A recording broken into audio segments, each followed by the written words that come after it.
ایک زمانے میں پہاڑیوں اور زرخیز وادیوں کے درمیان بسی ہوئی ایک سلطنت میں ایک مسلمان بادشاہ حکومت کرتا تھا جو دور دور تک اپنی حکومت اور احسان کے لیے مشہور تھا۔ شاہ امیر اس کا نام تھا اور اس کے دور میں انصاف، شفقت اور علم کے لیے گہری تعظیم تھی۔ چھوٹی عمر سے ہی بادشاہ امیر کو سلطنت کے ذہین ترین علماء نے تعلیم دی تھی۔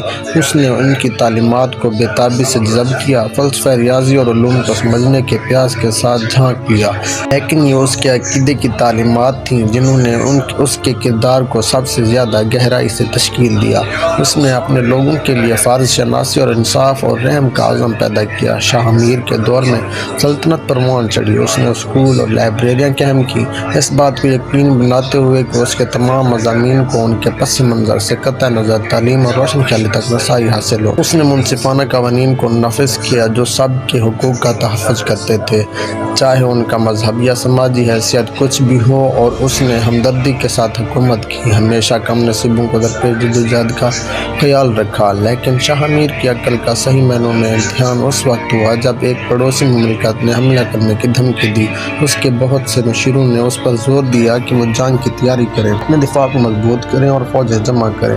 اس کے باوجود شاہ امیر اپنے ایمان اور اپنے اصولوں سے رہنمائی کرتے ہوئے ایک مختلف راستہ منتخب کیا۔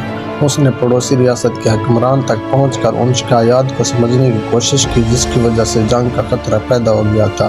صبر آزمائش، سفارتکاری اور ہمدردانہ مکالموں کے ذریعے وہ ایک ایسا امن معاہدہ کرنے میں کامیاب ہو گیا جس سے دونوں فریق مطمئن ہوئے اور خون ریزی سے بچا جا سکے۔ اپنی حکمت اور امن کے لیے اپنی وابستگی کی وجہ سے شاہ امیر نے نہ صرف اپنی سلطنت میں بلکہ پورے ملک میں مشہور ہوئے۔